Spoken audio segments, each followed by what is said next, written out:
네, 2025년 1월 6일 월요일 증시를 앞두고서 찬란한 토크 시간 가져볼 수 있도록 하겠습니다. 자, 오늘 준비한 종목은 자람 테크놀로지라는 종목입니다. 자, 자람 테크놀로지 익숙하신 분들도 있으실 테고 오늘 처음 들어보시는 분들도 있으실 텐데 아마 많은 분들이 지난해 초부터 좀 시장을 눈여겨보셨던 분들이라고 한다면 상당히 탄력성이 좀 강하게 나온 이력이 2024년 상반기에 있었던 종목이거든요. 그래서 테크주라든가 뭐 급등주 요런 거에 대해서 좀 시선을 두셨던 분들은 아마 많이들 들어보셨을 종목일 겁니다. 자, 그럼 자람 테크놀로지를 제가 지금 왜 가지고 왔는지에 대해서 한번 체크를 해볼 수 있도록 하겠습니다. 자, 먼저 제가 어떤 이슈를 좀 체크를 할 것이냐라고 한다면 요 이슈를 한번 보셨으면 좋겠습니다. 자, ASIC 전략 강화하는 엔비디아 대만에서 반도체 인재 영입을 박차를 가하고 있다라는 내용입니다. 자, 엔비디아 대만의 R&D 센터를 설립하고요. ASIC 시장을 공략한다라는 내용이죠. 제가 반도체에 대해서 상당히 좀 강조를 많이 드렸던 이력이 있는데 저는 2025년 이 반도체 시장을 바라봄에 있어서 이 ASIC라는 이 키워드가 저는 단언컨대 상당히 주요 화두로 떠오르면서 이 관련주들이 주도성을 강하게 가져갈 것이라고 일단 보고 있습니다. 자, 그럼 왜 ASIC를 주요 키워드로 보고 있는지에 대해서 이슈 하나 더 체크하고 가겠습니다. 자, 서학개미의 사랑 엔비디아 다음은 브로드컴이라는 타이틀이 있죠. 엔비디아는 정말 많은 분들이 들어보셨을 텐데 브로드컴은 이제 막 주식을 하시는 분들이라고 한다면 좀 상당히 좀 낯선 그런 기업이기도 할 겁니다. 일단 일반적으로 AI 관련주, 반도체 관련주라고 보시면 되고요. 엔비디아의 상승 동력이 최근에 2023년에서 4년도 이 상반기까지 올라왔던 그런 다이나믹한 상승률이 다소 좀 주춤하고 상승 동력이 조금씩 떨어지기 시작했던 것이 사실입니다. 그 흐름이 2024년 7월에 경기 침체 흐름에 맞물려서 좀 급락이 나왔던 것도 마찬가지고요. 물론 주가를 많이 회복하고 애플과의 시총 1, 2위를 좀 다툴 정도로 상승세가 다시 한번 회복이 좀 강하게 나와준 바 있지만 어쨌든 상승 모멘텀이 다소 둔화됐던 게 사실이에요. 블랙웰에 대한 뭐 발열 이슈도 있었고요. 뭐 어쨌든 출시가 되고 지금 판매가 되고 있고 뭐 공급이 되고 있다라고는 하는데 어쨌든 뭐 이 독주 체제를 좀 막기 위한 그런 중국의 뭐 반독점 조사라든가 뭐 이런 것도 좀 많이 진행이 되었고요. 그래서 필라델피아 반도체 지수에 대한 흐름 자체가 조금 약세를 보이는 경향이 있었는데 이때 치고 올라온 게 브로드컴입니다. 예, 브로드컴이 엔비디아와 마찬가지로 AI 반도체 칩 경쟁에 뛰어들겠다라는 흐름이 나와 주었다라는 거죠. 물론 처음에 출사표를 던졌을 때 자체는 뭐 AMD도 실패했는데 브로드컴이 엔비디아의 이런 독주를 막을 수 있겠어? 라는 의구심이 들었던 것도 시장 분위기에서 사실 좀 많았습니다. 하지만 그럼에도 브로드컴이 주목을 받았던 거는 이 아래 내용을 좀 보시면 됩니다.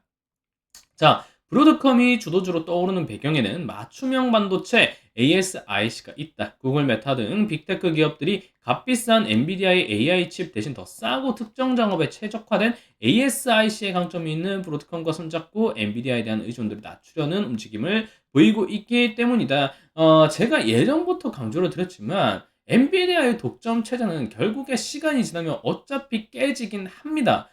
그게 좀 빨리 오느냐 늦게 오느냐 정도의 차이인데 이 맞춤형 반도체 ASIC라는 키워드가 그 사이에 나오고 있다는 거죠. 사실 이 맞춤형 반도체에 대해서는 작년에 제가 한번 체크를 드린 적이 있는데 사실 많은 AI 소프트웨어 기업들이 원하는 그 딱 칩의 사양들이 있을 거예요. 근데 그 칩의 사양을 딱딱딱딱 팹리스에서 설계하고 디자인 하우스에서 이거 뭐 이제 파운드리로 넘겨주고 요런 과정이 상당히 지난해 좀 크게 떠올랐다가 주춤했던 감이 있거든요. 그런데 그 필요성, 저전력이라든가 이런 전력 효율 측면 이런 걸 다 고려해서 브로드컴이 이 맞춤형 반도체를 가져가겠다라는 거예요. 엔비디아의 이런 딱 GPU 이런 그래픽 카드 요걸로만 딱 도전을 하겠다라는 게 아니라는 거죠. 그래서 엔비디아와 어쨌든 동일한 AI 칩이라는 시장은 같지만 반도체가 나가려는 방향은 좀 차이가 있다. 그래서 맞춤형 반도체 우리는 너희가 원하는 거에 맞춰서 설계를 어느 정도 해주겠다. 물론 아예 1대1 맞춤형으로는 못 가겠죠.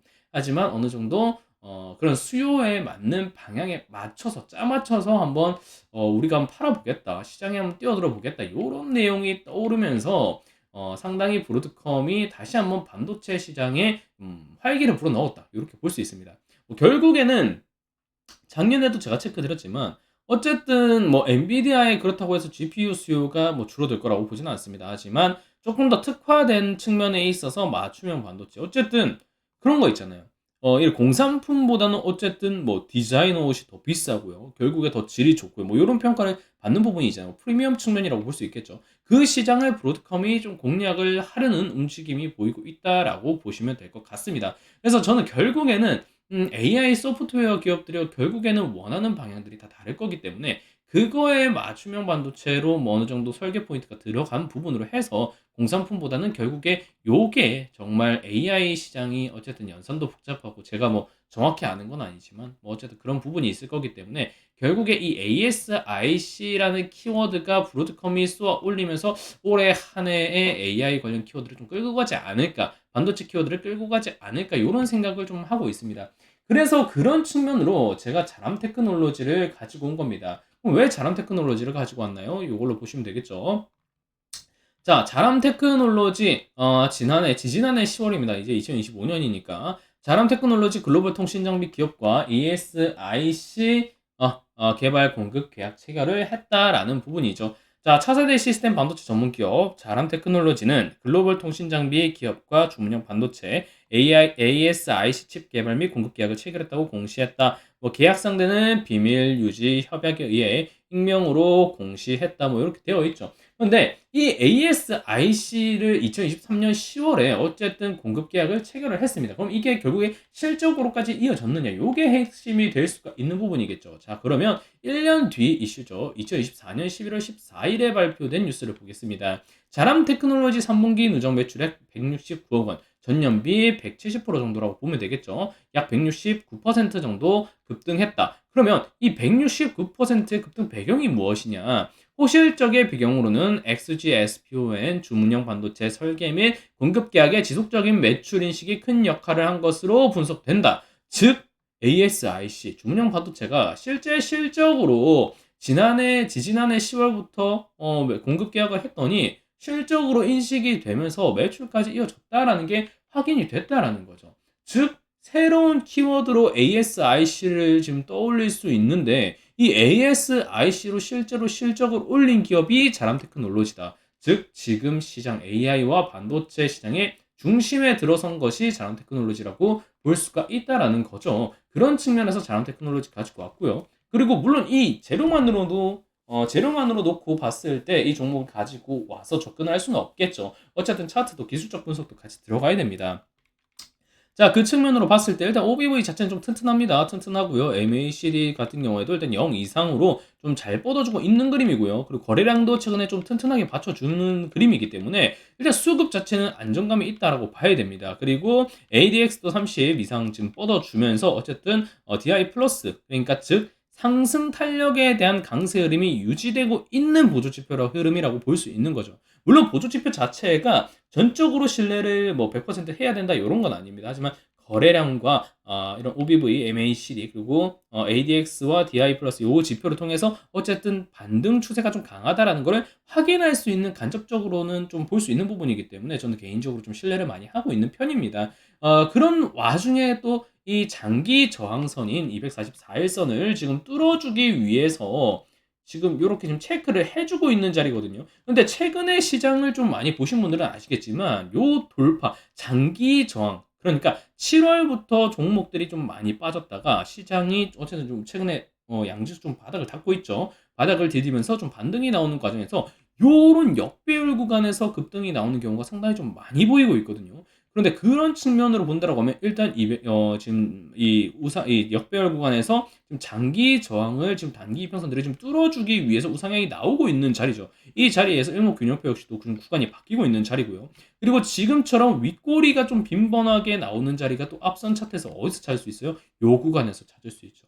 과거 급등 이전 구간에서 요런 지금과 같은 패턴의 윗꼬리 구간과 이런 반복된 매집 패턴이 나왔다라는 겁니다. 그 그림이 최근에 나오고 있는 급등 패턴 구간에서 지금 나오고 있다라는 거죠. 그래서 이 종목 같은 경우에는 지금 진입을 좀 고려를 해도 괜찮은 관점이지 않을까라고 보고 있는 부분이고요.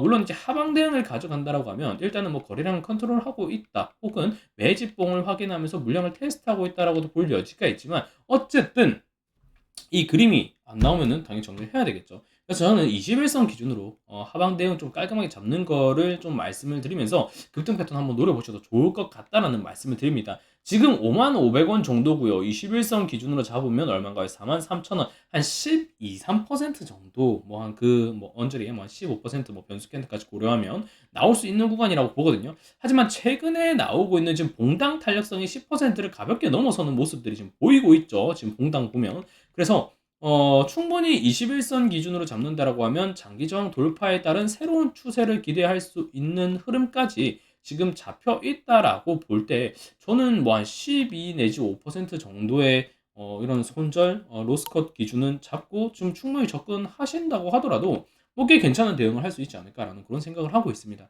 아니면 좀 더 보수적으로 잡는다라고 하면 이 구간에서 한번 잡고요. 그리고 이 눌리는 구간에서도 뭐 한번 좀 고려를 해서 분할 매수 관점으로 갈 수도 있겠죠. 아니면은 뭐 1차 매수만 하시고 급등 나와버리면은 그대로 챙겨 먹는 것도 나은 방향이 될 수 있고요.